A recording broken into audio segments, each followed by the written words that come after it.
పరిశుద్ధ పరిశుద్ధ పరిశుద్ధ ప్రభువా, వరదూతలైనా వర్ణింపగలరా. ప్రభు అపోస్తలుల బోధ యందు మీకు ఏది నేర్పించాడో అదే మాటలను ఒకసారి వల్లె వేయడం కోసం మీ ముందు నిలబడ్డాను అంతే. And this is my honest confession from the bottom of my heart. ఇది చెప్పటం కోసం ఏదో మీ ముందు చెప్పట్లేదు, నేను మనస్ఫూర్తిగా ఈ విషయం నమ్మి మీకు చెప్తున్నాను. ఏంటంటే, నేను ఈ మాట ఎక్కడికి వెళ్ళినా కానీ మొదట చెప్తాను. ఏంటంటే, సార్వత్రిక క్రైస్తవ సంఘం నేర్పించిన మూల సూత్రాలను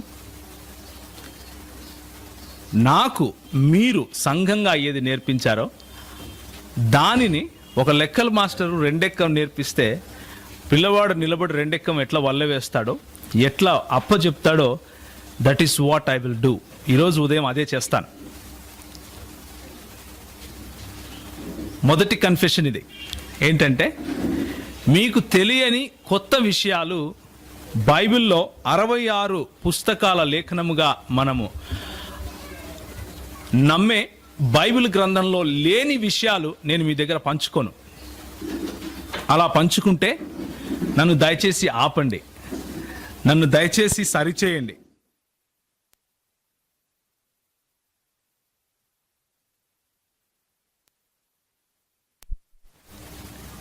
సార్వత్రిక క్రైస్తవ సంఘంలో మీరు నేను సమభాగస్థులమై ఉన్నాం. సార్వత్రిక క్రైస్తవ సంఘంలో యేసుక్రీస్తు శరీరంలో మీకు నాకు ప్రతి ఒక్కరికి, మనం ఇక్కడున్న ప్రతి ఒక్కరికి అంతే ప్రాముఖ్యత ఉంది. కనుక సార్వత్రిక క్రైస్తవ సంఘంలో మనకు చెప్పిన అపోస్తుల కార్యము 2:42 ప్రకారం అపోస్తుల బోధ యందును, సహవాసమందును, రొట్టె విరుచుట యందును, ప్రార్థన యందును, ఈ 4 పిల్లర్స్, ఈ 4 సంఘానికి కావలసిన ప్రాముఖ్యమైన బోధలు, వీటిలో కట్టుబడి మనం అందరము ఉన్నాం. కట్టుబడి ఉండే ముందుకు వెళ్ళాలి. అదే మీరు నాకు నేర్పించారు, అదే సంఘం నాకు నేర్పించింది. అవే మాటలు మనం ఈరోజు మళ్ళీ ఒకసారి చూసుకుంటాం. మొట్టమొదటిగా అపోస్తుల బోధ అనే విషయంలో మాత్రమే ఈరోజు మనం సమయం గడుపుతాం. ప్రభు చిత్తం అయితే మిగిలిన విషయాలు మిగిలిన విషయాలు కొద్ది దినాల తరువాత ప్రభు చిత్తమై ఇంకెక్కడైనా మనం కలిస్తే మనం మాట్లాడుకుంటాం. ఈరోజు నేను మొదట చేసిన కన్ఫెషన్, ఒప్పుకోలు ఏంటంటే, క్రొత్త విషయము మీకు తెలియనిది నేను చెప్పను. రెండవ కన్ఫెషన్ ఏంటంటే, నాకు మాత్రమే తెలుసు అన్న దృక్పథంతో నేను రావటం లేదు. మీకు అస్సలు తెలియదు అన్న దృక్పథంతో అస్సలు రావటం లేదు. నేను నిజంగా నా మనస్ఫూర్తిగా ఈ మాట నేను చెప్తున్నాను. నేను నిజంగా ఎలాంటి దృక్పథంతో, ఎలాంటి యాటిట్యూడ్తో వస్తున్నాను అంటే, మనం కలిసి నేర్చుకుందాం, మనం కలిసి చదువుదాం అన్న దృక్పథంతో వస్తున్నాను. బెరీయులు ఏ విధంగా అయితే లేఖనాలను పరిశోధించారో అదే పద్ధతిలో ఈరోజు గనక మనం ఈ ఒక్కరోజు లేఖనాలను పరిశీలించగలిగితే తప్పకుండా అద్వితీయ సత్యదేవుని గురించిన సత్యము, సంపూర్ణ సత్యము అన్న చెప్పినట్లు మన టైనీ మైండ్స్లో మనం ఇరికించుకునే అవకాశం, లేకపోతే ఇరికించుకునే ప్రయత్నం మనం ఎంత చేసినా జరగదు. ఆయన అంతటికి ఆయన ప్రత్యక్షపరుస్తే తప్ప. సో ఈరోజు ఉదయం నేను ఎందుకు ఈ మాటలతో స్టార్ట్ చేస్తున్నాను, ఎందుకు ఈ మాటలతో మొదలు పెడుతున్నాను అంటే, మీలో ఉన్నటువంటి కొంతమంది ఎక్స్పీరియన్స్డ్ అన్న వాళ్ళతో పోల్చుకుంటే నాకు నిలబడటానికి ఇక్కడ భయంగా ఉంది. ఒకవేళ నేను తడబడితే, ఒకవేళ నేను కన్ఫ్యూజ్ అవుతానేమో, ఒకవేళ నేను సరైన సమాధానాలు అందరికీ చెప్పలేనేమో అన్న భయం నిజంగా నాలో ఉంది ఈరోజు. ఎందుకంటే కూర్చున్న వాళ్ళు మీరు చాలా విఘ్నులు, తెలిసిన వాళ్ళు, అనుభవం ఉన్నవాళ్ళు. థియలాజికల్ కాలేజెస్కు వెళ్ళి పాఠాలు చెప్తే నేర్చుకొని వచ్చి ఒకవేళ నా ముందు కూర్చుంటే నేను ఇంత భయపడుతూ వణుకుతో దేవుని వాక్యం తీయకపోవచ్చు. ఎందుకంటే అది ఒకరు నేర్పిస్తే వచ్చిన విద్య. కానీ ఇక్కడ ఉన్నటువంటి మీరు ఎక్స్పీరియన్స్డ్ పీపుల్ ఎవరైతే ఉన్నారో, మీరు ఒకరు నేర్పిస్తే నేర్చుకున్న వాళ్ళు కాదు. ప్రభు పాదాల దగ్గర కూర్చొని సంఘాలలో ప్రభువు మీకు ఇచ్చిన మాటను ఉన్నది ఉన్నట్లుగా ప్రజలకు చెప్పేవాళ్ళు, ఉన్నది ఉన్నట్లుగా ప్రభు మాటను ప్రభు ప్రజలకు పంచాలి అని ఆశపడేవాళ్ళు. మీ దగ్గర అణకువతోనూ భయముతోనూ వస్తున్నాను. దయచేసి నన్ను భరించండి అని ప్రాధేయపడుతున్నాను. రాబోయే ఒక 3 గంటలు లేకపోతే 4 గంటలు నన్ను భరించమని ప్రాధేయపడుతున్నాను. తలలు వంచుకుంటే ఒక 2 మాటలు ప్రభువును ప్రార్థిద్దాం. ఈ 3-4 గంటల్లో నేను ఏ రోజు ఎప్పుడైనా సరే లేఖనము అని వాడితే, స్క్రిప్చర్స్ అని వాడితే, దేవుని వాక్యము అన్న పదం వాడితే అది కేవలం 66 పుస్తకాలున్న బైబిలే అని దయచేసి మీరు గమనించండి. ఇంకెవరో రాసిన పుస్తకాలు, సేవకన్న రాసి చెప్పిన మాటలు, సేవకుడు చెప్పిన వాక్యం, మా అన్న ఫలానా అన్నకిచ్చిన ప్రత్యక్షతను బట్టి మేము ఇట్లున్నాము, ఇట్లాంటి మీరు దయచేసి పక్కన పెట్టండి. ఈ 4 గంటలు 66 పుస్తకాలలో ఉన్న లేఖనాల గురించి మాత్రమే మనం మాట్లాడుకుంటున్నాం. ఒకవేళ మీరు ఏదైనా మంచి ఆర్గనైజేషన్, క్రైస్తవ ఆర్గనైజేషన్కు మీరు చెంది ఉంటుంటే మీ ఫార్ములాస్ గురించి నేను మాట్లాడను. మీ ఫార్ములాస్ను బట్టి దేవుణ్ణి నిర్వచించే ప్రయత్నం నేను చేయను. మీరు కూడా దయచేసి చేయకండి. ఈ 4 గంటలు let us focus only on scriptures. దీన్ని మనం ఏమంటామంటే సోలా స్క్రిప్చురా అంటాం. లేఖనములు మాత్రమే, సోలా స్క్రిప్చురా. మనం మాట్లాడుకునేది కేవలము 66 పుస్తకాలున్న బైబిల్లో ఉన్న స్పష్టమైన ప్రత్యక్షత మాత్రమే. ఓన్లీ అనేది ఇక్కడ key point. So let's focus our attention only towards Bible this morning, nothing else. Having said that, come back to the concept of God again. మనకు అందుబాటులో ఉన్న దేవుడు అనే కాన్సెప్ట్స్ కనుక మనం చూస్తే అవి ఏవేవంటే ఏకేశ్వరవాదము, అంటే ది మోనోథియిస్టిక్ రిలిజన్స్. ఏకేశ్వరవాదము అంటారు దీన్ని. మోనోథియిస్టిక్ రిలిజన్స్ లో ఏవేవి ఉన్నాయంటే యూదా క్రైస్తవ సంప్రదాయము, అంటే యూదా మతానికి చెందినటువంటి వాళ్ళు, క్రైస్తవ మతానికి చెందినటువంటి వాళ్ళు, లేదా క్రైస్తవ మార్గానికి, క్రైస్తవ పంథకు, లేదా క్రైస్తవ మతానికి చెందినటువంటి దేవుడు అన్న ఆలోచన, క్రైస్తవ మతం నుంచి బయటకు వచ్చినటువంటి తెగలు కొన్ని ఉన్నాయి. యూదా క్రైస్తవ సాంప్రదాయం నుంచి బయటకు వచ్చినటువంటి సిమిలర్ తెగలు, అంటే ప్యారలల్ గా ఉంటాయి, అవి కొన్ని ఉన్నాయి. వాటిలో కూడా దేవుడు అన్న కాన్సెప్ట్ మనం చూస్తాం. దేవుడు లేదా దేవత అని ఉండదు అని నా ఉద్దేశం.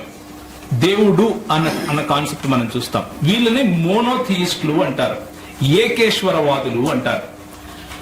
నిజానికి మోనోథియిస్టులు ఎవరు?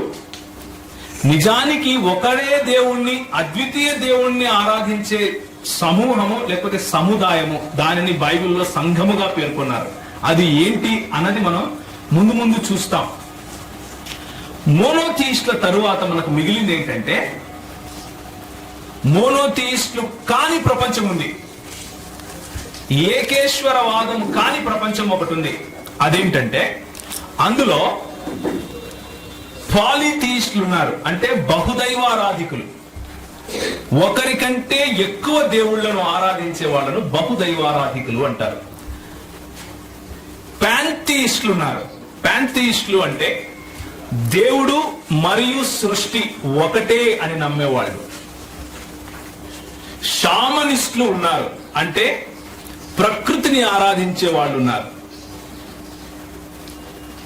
పానెంథియిస్టులు ఉన్నారు, డీస్ట్లు ఉన్నారు. ఇలా చెప్పుకుంటూ పోతే చాలా మంది ఉన్నారు. కనుకనే కన్ఫ్యూజన్ లేకుండా 2 భాగాలుగా చేశాను. ఒకరు మోనోథీస్టులు కాని వారు, ఇంకొకరు. 2 మోనోథీస్టులు కాని వారి గురించి ఒక 5 నిమిషాలు మాట్లాడుకుందాం. ఆ తరువాత ఏకేశ్వరవాదము లేకపోతే మోనోథీస్టుల దగ్గరకు వద్దాం. మోనోథీస్టులు కాని వాళ్లను 2 రకాలుగా విభజించవచ్చు. మొదటిది ఒక సృష్టికర్త లేకపోతే కర్తలు, తర్వాత సృష్టికర్తలు, సృష్టి అనే దాన్ని పాలిథియిజం అంటాం. అంటే బహుదైవారాధన అంటాం. అంటే ఎక్కువ మంది దేవుళ్ళు ఉన్నారు, సృష్టి కూడా ఉంది. సృష్టి మరియు దేవుళ్ళ మధ్య వ్యత్యాసం ఉంది, వారిరువురు వేరు అని నమ్మేది పాలిథియిజం, అంటే బహుదైవారాధన. సృష్టి అంటే సృష్టించిన వాడు మరియు సృష్టి 2 ఒకటే అనే దాన్ని పాంథియిజం అంటాం. మనము ఉదయం లేచినప్పటి నుంచి కర్నూల్లో బస్ స్టాండ్ దగ్గర టీ తాగి రాత్రికి ఇంటికి వచ్చి పడుకునేంత వరకు కూడా మనకు ఎదురయ్యే ప్రజల్లో ఈ 2 భాగాలు ఉంటాయి. వాళ్లకు తెలియకుండానే పాంథియిస్టులు ఉంటారు, వాళ్లకు మేము పాలిథియిస్టులము అని తెలియకుండానే పాలిథియిస్టులు ఉంటారు. ఉదాహరణకు చెప్తాను. మన హైందవ్యం, భారతదేశంలో ఉన్నటువంటి హైందవ్యాన్ని తీసుకుంటే, ఒకటి ఫిలసాఫికల్ లేక తత్వానికి సంబంధించిన హైందవ్యం ఉంది, ఒకటి ప్రాక్టీస్ చేసే హైందవ్యం ఒకటి ఉంది. ఫిలసాఫికల్ లేక తత్వానికి సంబంధించిన హైందవ్యం ఏమంటుందంటే తత్వం అసి అంటుంది, నేనే ఆయనను అంటుంది. లేకపోతే అహం బ్రహ్మాస్మి అంటుంది, నేనే బ్రహ్మను అంటుంది. కొంచెం పైనుంచి వెళ్తా ఉందా? Let's talk little slow. Philosophical హైందవ్యం ఏం చెప్తుంది అంటే, అయ్యా ఏ రోజైతే నువ్వు రియలైజ్ అవుతావో, నువ్వు విద్యలోకి వస్తావో, ఇప్పుడు ప్రస్తుతానికి నువ్వు అవిద్యలో ఉన్నావు. నీ అవిద్య ఏంటంటే దేవుడు అనేవాడు ఎక్కడో ఉన్నాడు, వాడితో నువ్వు మాట్లాడాలి అని నువ్వు ఆలోచిస్తున్నావు. అదే అవిద్యరా నాయన, దాన్నే మాయ అంటారు. నీకు దేవునికి మధ్యలో వ్యత్యాసం లేదు, నీవే దేవుడివి. అది రియలైజ్ కావాలి అంటే కొన్ని మార్గాలు ఉన్నాయి, ఆ మార్గాలను పట్టుకొని వెళ్ళాలి. ఆ మార్గాలను పట్టుకొని వెళ్ళి నువ్వు ఎప్పుడైతే రియలైజ్ అవుతావో, నేనే బ్రహ్మన్ని, అఖండ కోటి బ్రహ్మాండ నాయకుడిని నేనే అని నువ్వు ఎప్పుడైతే అనుకుంటావో, అదే మోక్షం అంటారు. దీనిని ఫిలసాఫికల్ హిందూయిజం గా చెప్పాలి. దీనినే పాంథియిజం అంటారు. అంటే you flow out of creator, you yourself are creator, because there is non duality అంటారు. అంటే అద్వైతం, ఇది ద్వైతం కాదు, 2 సపరేట్ బీయింగ్స్ లేవు, ఒకటే బీయింగ్ ఉంది. అద్వైతము అంటారు దీన్ని. ఒకటే, I am flowing out of the creator, I myself am creator. దానికే సంస్కృతంలో వాడిన పదం ఏంటంటే అహం బ్రహ్మాస్మి. ఇప్పుడు ప్రాక్టీసింగ్ హిందూయిజం చూద్దాం. ఏంటంటే సైకిల్లో వెళ్తుంటాం, లేకపోతే మోటార్ సైకిల్లో వెళ్తుంటాడు, లెఫ్ట్ సైడ్ ఒక గుడి కనిపిస్తుంది, బ్రేక్ వేసి ఇట్లా అంటాడు, వెళ్ళిపోతాడు. రైట్ సైడ్ ఇంకొక బాబా కనిపిస్తాడు, బ్రేక్ వేసి వాడికి ముక్తాడు, వెళ్ళిపోతాడు. ఇది ఫిలసాఫికల్ కాదు, ఇది ప్రాక్టికల్. ఎందుకు ప్రాక్టికల్ అంటే ఆయన మైండ్ లో, ఆయన మనసుకు సంబంధించిన వరకు అందరూ దేవుళ్ళే, అందరిలోనూ కొంచెం కొంచెం దైవత్వం ఉంది. కొందరు దేవుళ్ళు ఉన్నారు, కొందరు దేవతలు ఉన్నారు. అన్ని కూడా ఈ కాన్సెప్ట్ ఏమంటారంటే బహుదైవారాధన అంటారు. ఈ కాన్సెప్ట్ గ్రీక్ ఫిలాసఫీలో కూడా ఉంది. అంటే నూతన నిబంధన గ్రంథం రాయబడక ముందు గ్రీక్ ఫిలాసఫీ ఏదైతే ఉందో, గ్రీకు దేశస్థులు ఎవరైతే ఉన్నారో వాళ్ళు కూడా బహుదైవారాధన చేసేవాళ్ళు. వాళ్లకు కూడా ప్రతి ఒక్కదానికి ఒక్కొక్క దేవత, ఒక్కొక్క దేవుడు ఉండేవాడు. ఇది కొత్త కాదు. అబ్రహామును పిలుచుకున్న దేవుడు అబ్రహామును ఏ ప్రాంతం నుంచి పిలుచుకున్నాడండి? మెసొపొటేమియా అనే ప్రాంతం నుంచి పిలుచుకున్నాడు. మెసొపొటేమియా అనే ప్రాంతము ఈ రోజు మనకున్నటువంటి భారతదేశానికి పైన లెఫ్ట్ హ్యాండ్ సైడ్ లో వరల్డ్ మ్యాప్ కనుక మీరు చూస్తే లెఫ్ట్ హ్యాండ్ సైడ్ లో ఇరాక్, ఇరాన్, సిరియా, కనాను ప్రాంతము అంటే ఇప్పుడున్న యెరూషలేము, ఆ తరువాత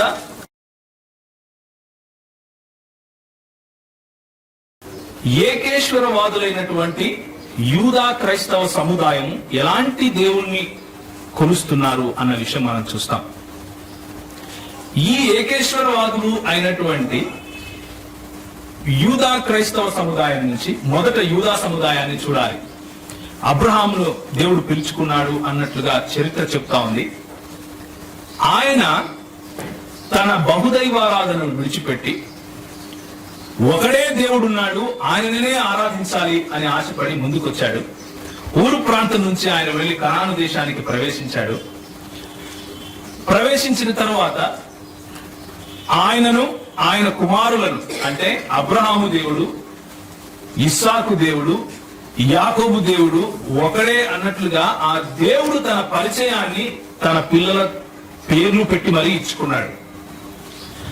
ఆ అబ్రహాము దేవుని గురించి ఈరోజు ఎక్కువ సమయం మనం గడుపుతాం.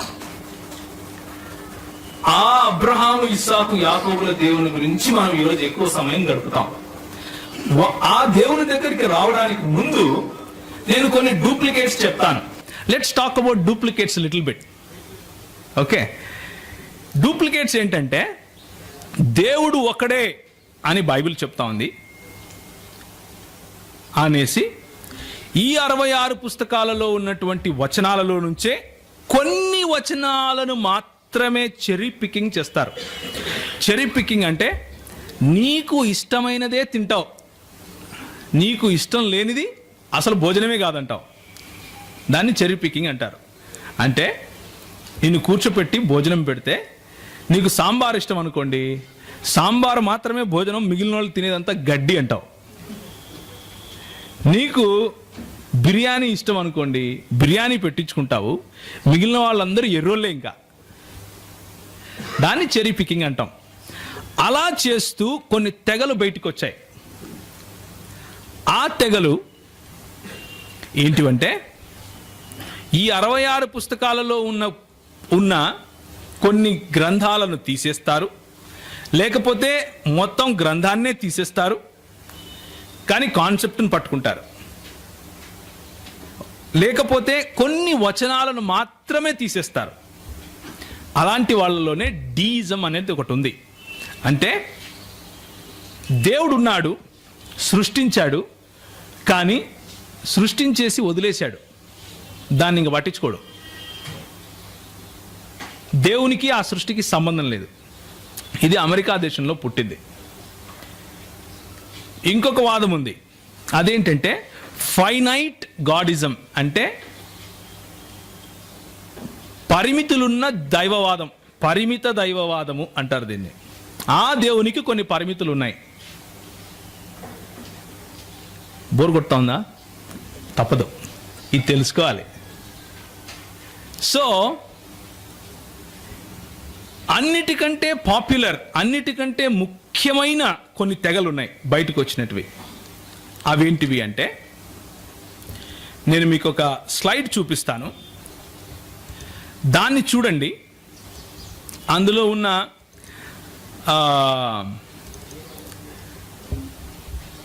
తెగలు నేను చూపిస్తాను.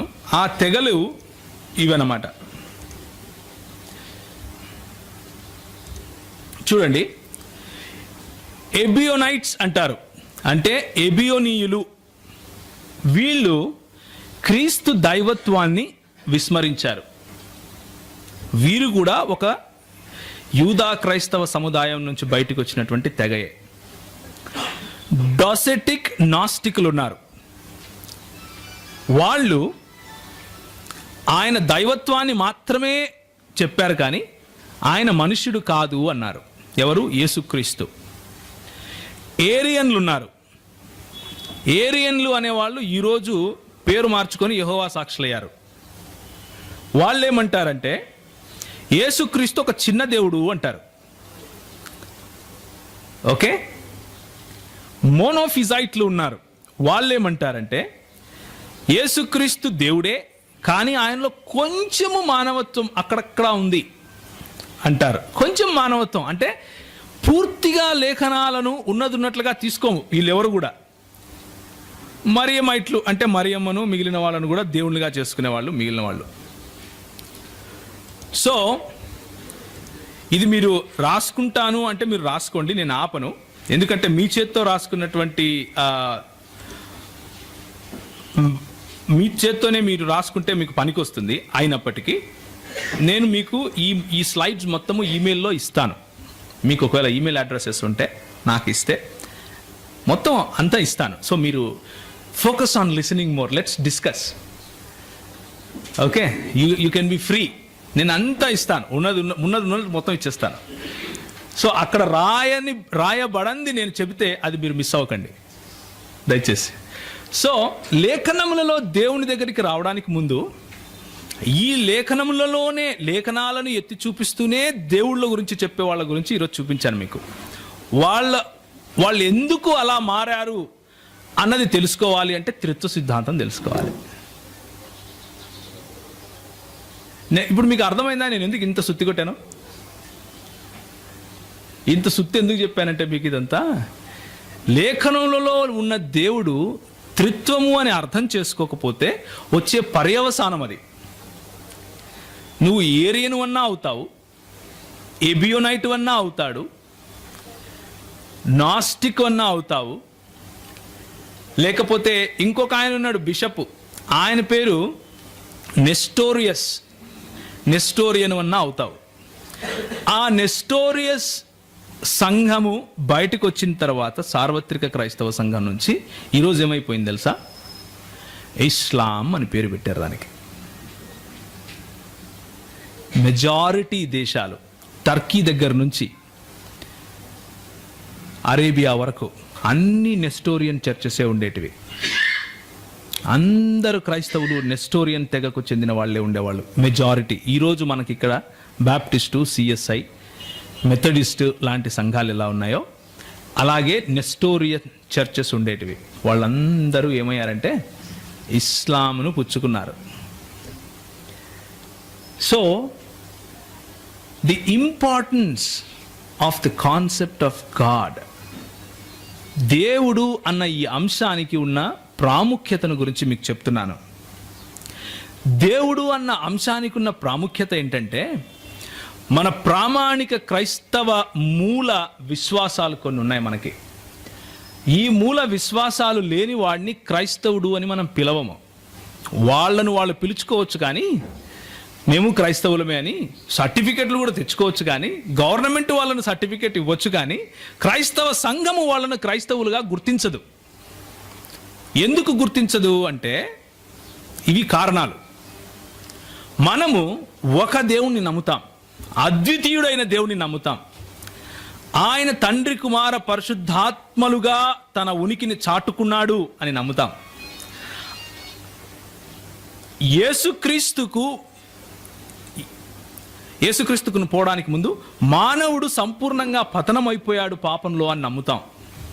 ఆ పతనమైన మానవుడిని రక్షించటం కోసం దేవుడే కన్య గర్భాన పుట్టాడు అని నమ్ముతాం. ఆ క్రీస్తు పరిశుద్ధుడని, ఆయనలో ఏ పాపము లేదని, ఆయన దేవుడని నమ్ముతాం. ఎందుకు నమ్ముతాము? నేను చెప్తున్నాను కాబట్టి కాదు, లేఖనం చెప్తుంది కాబట్టి. అది ఎందుకు అన్నది మనం నెక్స్ట్ సెషన్స్లో చూసుకుంటాం. ముందు మీకు ఒక ఫౌండేషన్ ఇస్తున్నాను. వీళ్ళను క్రైస్తవులము అంటాం మనం. యేసుక్రీస్తు సంపూర్ణంగా దేవుడు అని నమ్మినంత మాత్రాన సరిపోదు. యేసుక్రీస్తు అంతే సంపూర్ణంగా మనుష్యుడు అని నమ్ముతాం. లేకపోతే మానవ పతనాన్ని అర్థం చేసుకునేవాడు కాడు. ఆయన మనుష్యుడు అవ్వక తప్పదు. ఏ యోగ్యత లేని నిన్ను నన్ను దేవుడు ఎన్నుకున్నాడని, విశ్వాసం ద్వారా మనను రక్షించాడని, క్రీస్తు పాప పరిహారార్థ బలిగా తన దేహాన్ని పెట్టాడని, ప్రాణం పెట్టాడని, సశరీరుడై తిరిగి లేచాడని, సశరీరుడై ఆయన తిరిగి తండ్రి వద్దకు వెళ్ళాడని, అదేవిధంగా ఆయన ఇప్పుడు యాజకత్వం చేస్తున్నాడని, యాజకత్వం చేస్తూ నీకోసం నా కోసం మధ్యవర్తిత్వం చేస్తున్నాడు, ప్రార్థిస్తున్నాడు అని. ఆ ప్రార్థించే యేసు తీర్పు తీర్చటానికి తిరిగి రాబోతున్నాడని, తిరిగి రాబోయిన తరువాత లేఖనాలు పరిపూర్ణంగా సంపూర్ణమైపోతాయని, ఉన్నది ఉన్నట్లుగానే లేఖనాలు మనకు వివరిస్తున్నాయి. ఇది మన క్రైస్తవ విశ్వాసం. ఈ పునాదికి బయట ఉన్న వాళ్ళని మనము క్రైస్తవులు అని పిలవలేం. అన్నిటికంటే ముఖ్యంగా it all starts or it all boils down to one point. ఏంటంటే దేవుని ఏకత్వం, ఆ దేవుని ప్రత్యక్షత అయిన త్రిత్వం. దేవుని ఏకత్వము, ఆ దేవుని ప్రత్యక్షత అయిన త్రిత్వం. ఈ రెండు కాన్సెప్ట్స్లో ఏ ఒక్కదాన్ని విస్మరించినా కింద మిగిలిన 14 పాయింట్స్ కూడా యూ హ్యావ్ టు డినై. నువ్వు వాటిని విస్మరించక తప్పదు. మొదటి 2 పాయింట్స్లో ఏ ఒక్కదాన్ని విస్మరించినా మిగిలిన 14 పాయింట్స్లో దేన్ని నువ్వు పట్టుకోలేవు. అది ఎట్లా నేను చెప్తా తర్వాత. But this is the truth. అందుకు ఈ కాన్సెప్ట్ ముఖ్యం. కాబట్టి దేవుడు అన్న సత్యము, దేవుడు ఎందుకు తనను తాను అలా చెప్పుకున్నాడు అన్న సత్యం మనం తెలుసుకోవాలి. ద్వితీయోపదేశ కాండము 6వ అధ్యాయం 4వ వచనం. దయచేసి ఎవరైనా సరే తెలుగు భాషలో గట్టిగా చదవండి. అందరికీ వినపడే విధంగా చదవాలి. పెద్దలు ఉన్నారు, పాస్టర్ గారులు ఉన్నారు. దయచేసి మీరు వేరే వాళ్లకు చదవటానికి అవకాశం దయచేయండి. మిమ్మల్ని గౌరవించడానికి మాకు అవకాశం దయచేయండి. ఇశ్రాయేలు వినుము, మన దేవుడైన యెహోవా అద్వితీయుడగు యెహోవా. చాలన్నా. మన దేవుడైన యెహోవా అద్వితీయుడైన యెహోవా. ఇదే మాట నిర్గమకాండము 20వ అధ్యాయంలో మనం చూస్తాం. ఆ అద్వితీయుడు అన్న మాటకు వివరణ ఇస్తూ ఏమంటాడంటే, దేవుడు వేరొక దేవుడు నీకు ఉండకూడదు అంటాడు. అద్వితీయుడు అంటే వేరొకడు లేనివాడు, అలాంటి వాడు ఇంకొకడు ఉండడానికి వీలు లేదు అని చెప్పటం. There is no one like him. వేల్పులలో నీ వంటి వాడెవడు అని చెప్పాలి అంటే ఆయనకు సమానమైన, ఆయనకు సరిపోల్చుకునే, ఆయన వంటి, ఆయన లాంటి, ఇంకా ఎలాంటి అయినా చెప్పుకోండి మీరు, ఉండవు. ఇంక్లూడింగ్ ఆయన సృష్టి. Let me repeat it again. అద్వితీయుడు అన్న మాటకు అర్థం ఏంటంటే ఆయన వంటి, ఆయన లాంటి, ఆయన సంపూర్ణత ఏ విధంగా ఉందో ఆ పోలికలో. మీకు క్వశ్చన్ వచ్చి ఉంటుంది, మరి దేవుడు నన్ను ఆయన పోలికలో చేశాడు కదా. I will give you the answer. అందుకనే ఆయన సంపూర్ణతను పోలినటువంటి పోలికలో ఏదీ లేదు, ఇంక్లూడింగ్ మ్యాన్ అండ్ క్రియేషన్. సృష్టి కానీ, మనిషి కానీ, జంతువు కానీ, చెట్టు కానీ, పుట్ట కానీ, ఎగిరేది కానీ, నీళ్లలో ఉండేది కానీ ఎక్కడా లేదు, ఏది లేదు. మొదటి ఆజ్ఞ ఏంటండి మనకు 10 ఆజ్ఞల్లో? నీకు దాని తర్వాత డిస్క్రిప్షన్ ఇస్తాడు ఎక్కడెక్కడ ఉండకూడదు అని. ఎక్కడెక్కడ ఉండకూడదు? ఆకాశంలో కానీ, భూమి మీద కానీ, నీళ్ల కింద కానీ, చచ్చిపోయినా గోరీలు కట్టుకున్నా ఉండడానికి వీలు లేదు. That is what it means to be a unique God, one of it's kind, one of his kind.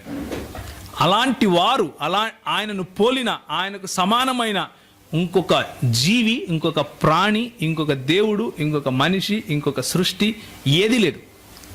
ఇంకొక దేవుడు కూడా లేడు. ఇంకొక దేవుడు కూడా లేడు. 1 కొరింథీ 8:4 ఇదే మాట నూతన నిబంధన గ్రంథంలో నుంచి కూడా మనం చూస్తాం. మనకు దేవుడు ఒకడే, వేరొక దేవుడు లేడు. ఈ ఒకడే అన్న మాటను మనం కొంచెం ఆలోచించాలి. హెబ్రీ భాషలో దీన్ని ఎలా పలుకుతారు అంటే షమా ఇస్రాయిల్ యాహ్వే ఎలోహిను యాహ్వే యఖాద్ అని పలుకుతారు. ఇస్రాయేలు వినుము, నీ దేవుడైన యెహోవా అద్వితీయుడగు యెహోవా అని పలుకుతారు. తెలుగు భాషలో ఎవరు దీన్ని తర్జుమా చేశారో తెలియదు, కానీ ఆయన కనిపిస్తే ఆయనకు ఇట్లా దండం పెట్టాలనుంది. ఎందుకు అంటే అక్కడ ఒకడే అని రాయకుండా అద్వితీయుడు అని రాశాడు. ఆయనకు మనస్ఫూర్తిగా కృతజ్ఞతలు చెప్పాలనుంది. ఎందుకు అంటే హెబ్రీ భాషలో వాడినటువంటి అక్కడ అద్వితీయుడు అన్న చోట వాడిన పదము ఎఖాద్ అంటారు. ఎఖాద్ అన్న పదానికి ఎందుకు ఒకడే అని వాడకూడదు నెక్స్ట్ సెషన్లో చూద్దాం. నెక్స్ట్ సెషన్లో మనం చూస్తాం ఎందుకు మనం ఎఖాద్ అన్న పదానికి ఒక్కడే అని రాయకూడదు, ఒక్కడే అని రాస్తే వచ్చే సమస్య ఏంటి అన్న విషయాన్ని మనం నెక్స్ట్ సెషన్లో చూస్తాం. ప్రస్తుతానికి మనం ఏం చూస్తామంటే దేవుని గుణ లక్షణాలను చూస్తాం. ఏ కాన్సెప్ట్ అయితే దేవుడు అన్న ఈ అంశము మనకున్నటువంటి పరిధిలో, మన పరిధి ఏంటి? లేఖనమే మన పరిధి. లేఖన పరిధిలో ఆయన తనను తాను ఏ విధంగా బయలుపరుచుకున్నాడు, ఏ విధంగా ప్రత్యక్షపరుచుకున్నాడు అన్న విషయాన్ని గమనించి చూద్దాం. 2 గుణ లక్షణాలతో ఆయనను మనం అర్థం చేసుకునే ప్రయత్నం చేద్దాం. మొదటిది నైతిక గుణ లక్షణాలు, రెండవది నైతికము కాని నిస్తరమైన, లేకపోతే నైతికేతర. నిస్తరము అంటే అబ్సల్యూట్, ఆయనకు తప్ప ఇంకొకరికి అంటనివి, ఆయనకు తప్ప ఇంకొకరికి మనము చెప్పలేనివి, ఆయనకు తప్ప ఇంకొకరికి మనము ఆపాదించలేని గుణాలు. అవి ఏంటి అంటే ఆయన అనంతుడు, అంటే ఆయన ఇన్ఫైనైట్ గాడ్, అన్లిమిటెడ్ గాడ్. ఆయన స్వయంభూ అయి ఉన్నాడు, స్వయంభవుడు అంటే సెల్ఫ్ ఎగ్జిస్టింగ్, అన్క్రియేటెడ్, అన్కాజ్డ్. ఆయన మార్పు లేనివాడు. He is unchangeable. అన్చేంజబుల్ అంటే ఎప్పటికీ ఆయనలో మార్పు రాదు. నిన్న మార్పు లేదు, ఈరోజు మార్పు ఉండదు, రేపు మార్పు రాదు. ఆయన నిత్యుడు, అంటే ఒకరోజు ఉండి ఇంకొక రోజు లేకుండా ఉండేవాడు కాదు. ఆయనకు ఒక మొదలు ఒక అంతము అనేది ఉండదు. ఆయన అన్నీ చేయగలవాడు, అంటే ఆయన సర్వ సామర్థ్యము గలవాడు, సర్వ సమర్థుడు. ఆయన సర్వజ్ఞుడు. సర్వజ్ఞుడు అంటే అన్నీ తెలిసినవాడు. అదేవిధంగా ఆయన సర్వవ్యాపి అయిన దేవుడు, అంటే అన్ని చోట్ల ఒకే సమయంలో ఉండగల వాడు. ఈ 7 పాయింట్స్లో ఏ ఒక్క పాయింట్ అయినా సరే వేరే క్రియేషన్కి, అంటే సృష్టిలో దేనికైనా సరే ఆపాదించే ప్రయత్నం చేసి చూద్దాం, సాహసం చేద్దాం. ఆలోచించి చూడండి, ఎవరికి చెప్పచ్చు? ఆలోచించి చూద్దాం, జస్ట్ ఒక 2 minutes. ఎవరికి చెప్పచ్చు? అనంతుడు అంటే ఏంటన్నా? What do you mean by infinite? అంతము లేనివాడు. ఓకే, అంతము లేనిది అనంతమా? అంటే ఉదాహరణకి ఈరోజు ఏదైనా ఒకటి మొదలైంది అనుకోండి, దానికి ఇంకా అంతం లేకుండా అయిపోయింది అనుకోండి, అది అనంతం అయిపోతుందా? అనంతుడు అంటే మొదలు కూడా ఉండకూడదు. So what I'm trying to say is, ఈ 7 పాయింట్లు కూడా ఒకదానితో ఒకటి ముడిపడి ఉన్నాయి. They are inseparable. వాటిని వేరు చేయలేరు. ఉదాహరణకి, మార్పు లేని వాడు అనంతుడు అయ్యి ఉండక తప్పదు. అర్థమవుతుందా? ఎందుకు చెప్పండి? అనంతుడు కాకుండా మార్పు లేని వాడు ఎందుకు ఉండలేడు? ఒకానొక రోజు ఒకానొక సమయంలో కలిగిన వాడు ఆ సమయానికి ముందు లేడు అనేగా అర్థం. అలాంటి వాడు అనంతుడు ఎలా అవుతాడు? ఒకవేళ అనంతుడై మార్పు లేని వాడుగా ఉండగలడా? ఉండలేడు. ఇంకొక మాట, సర్వజ్ఞుడు అంటే అన్నీ తెలిసినవాడు. అన్నీ తెలిసిన వాడు కాదు అనుకుందాం దేవుడు. అది సాధ్యమా? ఇంపాసిబుల్. ఎందుకు? నిర్వచన రీత్యా ఏదైనా తెలియని విషయం ఉంది అంటే ఆయన కంటే గొప్ప విషయం ఏదో ఉందని, అప్పుడు అది దేవుడు అవుతుంది. సో ఈ 7 పాయింట్స్ కూడా దేవుడు అన్న ఈ అంశము, ఈ కాన్సెప్ట్ నుంచి ఇన్సెపరబుల్ అన్నమాట. ఇవి వీటన్నిటినీ గనక మనము ఒక చోట పెడితే ఏమని మాట్లాడతాము, ఏమని చెప్తాము అంటే పర్ఫెక్ట్ అనాలి. పర్ఫెక్ట్, నిస్తరమైన perfection, absolute perfection. Is a perfect God అని చెప్పాలి. వీటి గురించి ఇంకొంచెం ముందుకు వెళ్దాం. ఇప్పుడు నైతిక లక్షణాలు చూద్దాం. ఇవి మనము కొద్దిగా ఆ నైతిక లక్షణాల్లో కొంచెం మనం కూడా ఆపాదించుకోవచ్చు. ఉదాహరణకి, ఆయన పరిశుద్ధమైన దేవుడు, ఆయన నీతి న్యాయములు గలవాడు, ఆయన సత్యవంతుడు, ఆయన పరిపూర్ణుడు, ఆయన ప్రేమామయుడు. వీటిని గురించి ఒక 2 మాటలు చెప్పుకుందాం. ఎక్కువ సమయం తీసుకోను, నా సమయం ఇంకా 10 నిమిషాలే ఉంది. మార్పు చెందని దేవుడు అన్నది పైన మనం చెప్పుకున్న అబ్సల్యూట్ ట్రూత్స్, నిస్తరమైన సత్యాలకు లేకపోతే నిస్తరమైన గుణ లక్షణాలకు ఇది ఒక చిహ్నం, లేకపోతే ఇది సమరీ, పర్ఫెక్షన్. సంఖ్యాకాండము 23వ అధ్యాయం 19వ వచనము, 1 సమూయేలు 15వ అధ్యాయం 29వ వచనం, కీర్తన 102 25 నుంచి 27, హెబ్రీ 6:18, తీతుకు రాసిన పత్రికకు 1వ అధ్యాయం 3వ వచనం, యాకోబు 1:17.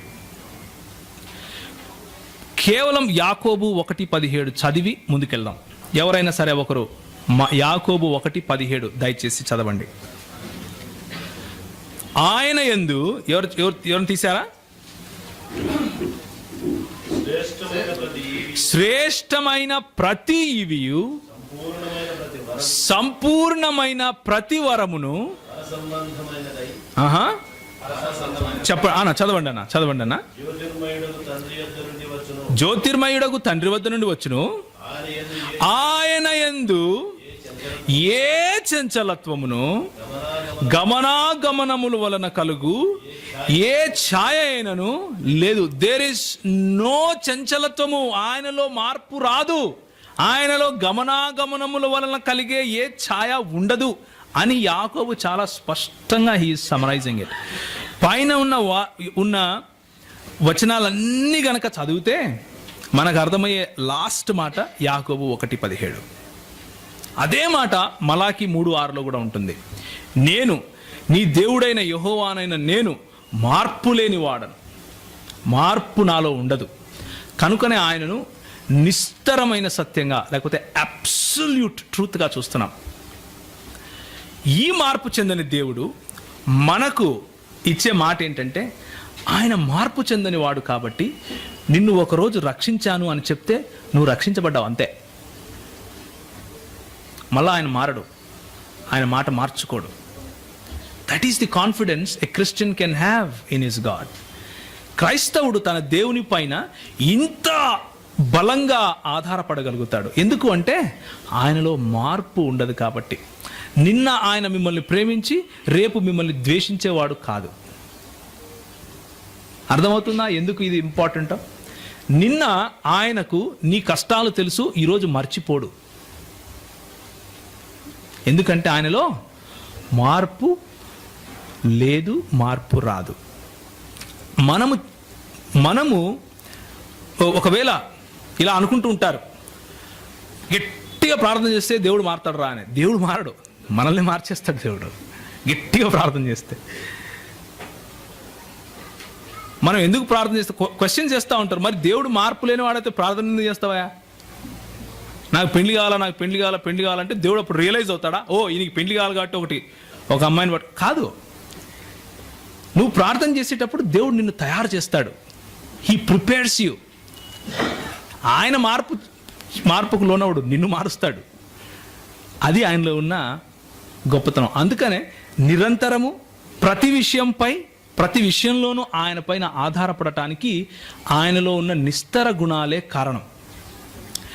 ఇప్పుడు మనం నైతిక గుణలక్షణాలు గనక చూసుకుంటే, మొట్టమొదటిగా మనం అర్థం చేసుకోవాల్సింది ఏంటంటే, దేవుడు ఏదో ఒక ఫోర్స్ కాదు. ఫోర్స్ అంటే ఒక కరెంటుకు ఒక స్విచ్ చేసామనుకోండి, ఫ్యాను తిరుగుతుంది. కరెంటుని ఏమంటాం? పవర్, ఫోర్స్ అంటాం, అవునా? ఆ ఫోర్స్ని నడిపించడానికి కరెంటుకు స్విచ్ చేసేవాడు కావాలి, వేసేవాడిని వ్యక్తి అంటాం, అవునా? So that's the difference. దేవుడు ఒక శక్తి మాత్రమే కాదు, వ్యక్తిత్వము కాదు, వ్యక్తిత్వం ఉన్న ఒక వ్యక్తి. ఆయన ఒక వ్యక్తి అయి ఉన్నాడు. ఏదో ఒక శక్తి అనుకుని పొరపడితే మనం ఏమవుతామంటే యెహోవా సాక్షుల్లో కలిసిపోతాం. అది ఎందుకో నేను చెప్తాను. ఓకే, దేవునికి ఒక మనసు ఉంది, ఆయనకు ఒక చిత్తం ఉంది, ఆయనలో భావనలు ఉన్నాయి. మనసు ఉంది అంటే ఆయన ఆలోచించగలవాడు, ఆయన క్లిష్టమైన డిజైన్స్ చేయగలవాడు. అంటే మన సృష్టిని చూస్తే మనకు తెలిసిపోతుంది. దీన్ని ఆంటలాజికల్ ఆర్గ్యుమెంట్ అంటారు. అదేవిధంగా ఆయనకు చిత్తం ఉంది అంటే ఆయన కొన్ని చాయిసెస్ చేసుకోగలుగుతాడు. నేను ఇది చెయ్యను, నేను ఇది చేస్తాను అన్న నిర్ణయాలు తీసుకోగలవాడు. అదేవిధంగా ఆయనను మీరు బాధ పెట్టచ్చు, సంతోష పెట్టచ్చు. ఆయనకు భావనలు ఉన్నాయి. కాబట్టి ఆయనను మనము, దేవుణ్ణి యూదా క్రైస్తవ సముదాయము ఒక వ్యక్తిగా చూస్తూ ఉంది. యూదా క్రైస్తవ సముదాయం చెప్పే ఈ లేఖనాలు దేవుణ్ణి ఒక వ్యక్తిగా చూస్తున్నాయి. ఆయనకు మంచి తెలుసు, మంచిని ప్రేమిస్తాడు, మంచినే ఎన్నుకుంటాడు. ఆయనకు మంచి తెలుసు, మంచిని ప్రేమిస్తాడు, మంచినే ఎన్నుకుంటాడు. ఇది ఎందుకు ఈ మాట నేను చెప్తున్నాను అంటే, ఆయన మంచినే ఎన్నుకొని తీరాలి. మంచిని కాని దానిని ఎన్నుకుంటే నిర్వచన రీత్యా ఆయన దేవుడు కాకుండా పోతాడు. Absolute true God absolute good అయి ఉండాలి. అబ్సల్యూట్ గుడ్ కాకపోతే మానవులకు కూడా అది తప్పు అని తెలుస్తూ ఉంటే ఆయన దేవుడు ఎలా అవుతాడు అన్న ప్రశ్న వస్తుంది. కాబట్టి దేవుడు నిర్వచన రీత్యా by his own definition he has to be all good, మంచివాడై ఉండాలి. ఓకే, కనుక దేవుడు సర్వ సృష్టిలో ఉన్న మాలిన్యానికి, ఆదాము చేసినటువంటి పాపానికి, వీటన్నిటికీ అతీతుడై ఉన్నాడు. ఆయన పరిశుద్ధుడై ఉన్నాడు. అది లేఖన సారాంశంలో మీరు నిర్గమాకాండం 15వ అధ్యాయం 11వ వచనంలో చూడొచ్చు, లేవీకాండము 11వ అధ్యాయం 45వ వచనంలో చూడొచ్చు, అదేవిధంగా యెషయా 5:16లో కూడా చూడొచ్చు. దేవుడు పరిశుద్ధమైన వాడు. దాన్ని బట్టి మనకు అర్థమయ్యేది ఏంటంటే, ఆయన పరిశుద్ధుడు కాబట్టి సంఘములో ఉన్న మనల్ని పరిశుద్ధులుగా అవ్వమంటున్నాడు. ఆయనే పరిశుద్ధుడు కాకపోతే మనల్ని కూడా పరిశుద్ధమైన జీవితాలను జీవించు అని చెప్పడానికి అవసరం లేదు. దొరికినట్టు కాల్చండి అని అనగలుగుతాడు. మీ పవిత్ర మాసం అయిపోయిన వెంటనే దొరికినట్టు నరకండి అంటాడు. అలా అనడం లేదు మన దేవుడు, అంటే ఆయన పరిశుద్ధుడు కాబట్టి. పరిశుద్ధత అక్కడితోనే ఎండ్ అవ్వదు. పరిశుద్ధతలో న్యాయం ఉండి తీరాలి, నీతి ఉండి తీరాలి.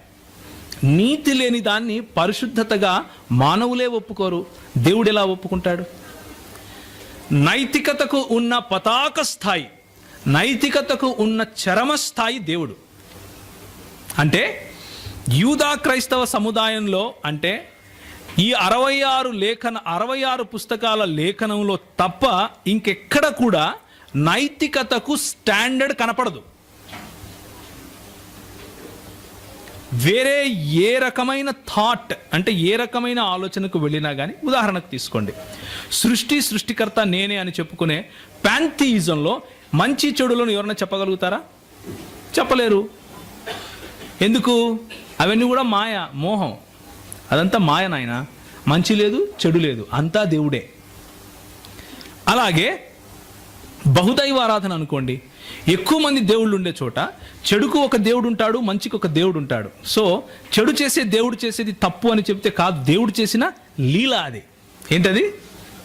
లీల. మంచి చెడులకు నిర్వచనం ఇవ్వాలి అంటే యూదా క్రైస్తవ సమాజం చెప్పే దేవుడి దగ్గరికి రాక తప్పదు. You will have to assume. దేవుడు లేడు అని చెప్పేవాడు ఉంటాడు ఒకడు, వాడిని మనం నాస్తికుడు అంటాం. అది కూడా ఒక మతమే. ఆ మతంలో నుంచి కూడా మంచి చెడులను ఎవరు చెప్పలేరు.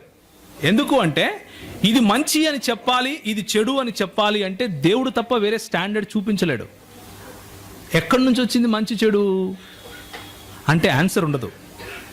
యూదా క్రైస్తవ సమాజం చెప్పే దేవుని దగ్గరికి వస్తే ఆ మంచి చెడులకు నాంది పునాది ఆయనే అని లేఖనం చెబుతుంది.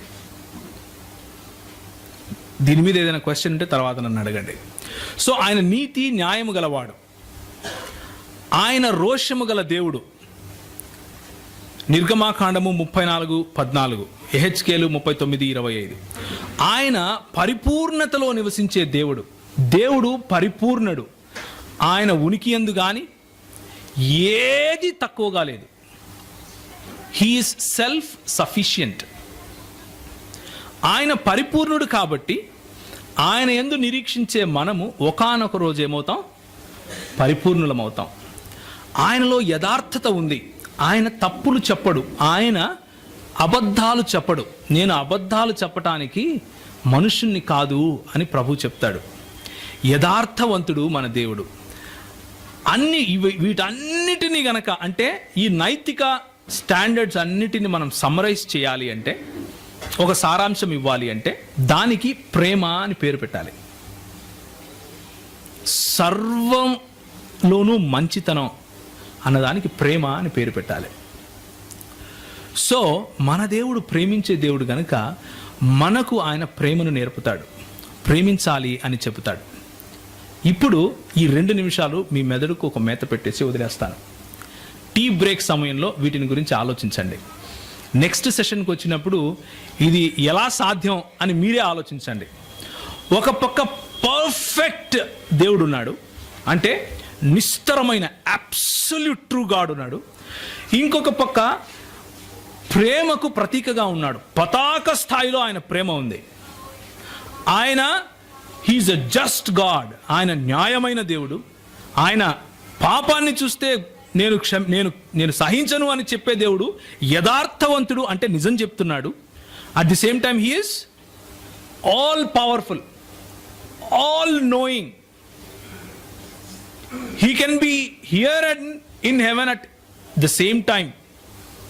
ఇలాంటి నిస్తరమైన విలువలు ఉన్నాయి. నైతికతలోనూ పతాక స్థాయి ఆయనదే. అప్పుడు ఆలోచించి చూడండి, ఒకానొకప్పుడు ఒకవేళ దేవుడు ఒంటరివాడైతే, ఒంటరివాడు అంటే దేవునిలో బహుళత్వం లేకపోతే, త్రిత్వము కాకపోతే, ఒకానొక సమయంలో హీ ఈస్ పర్ఫెక్ట్, ఆయన అన్నిట్లోనూ self sufficient, and he is all loving. Is it possible? ఎవరిని ప్రేమించాడు? ఎవరితో మాట్లాడాడు? ఆయనకు రిలేషన్స్ అన్నవి ఎలా తెలుసు? ఆయనకు అన్నీ తెలిసి ఉండాలి. ఆయన సర్వగుణ సంపన్నుడు, అంటే ప్రేమలో పతాక స్థాయి ఉన్నవాడు.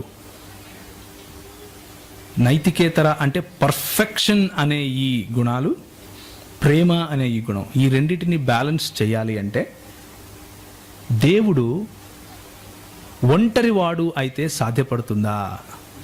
టీ బ్రేక్లో ఆలోచించండి. తలలు వంచుకుంటే ప్రార్థన చేసుకుందాం.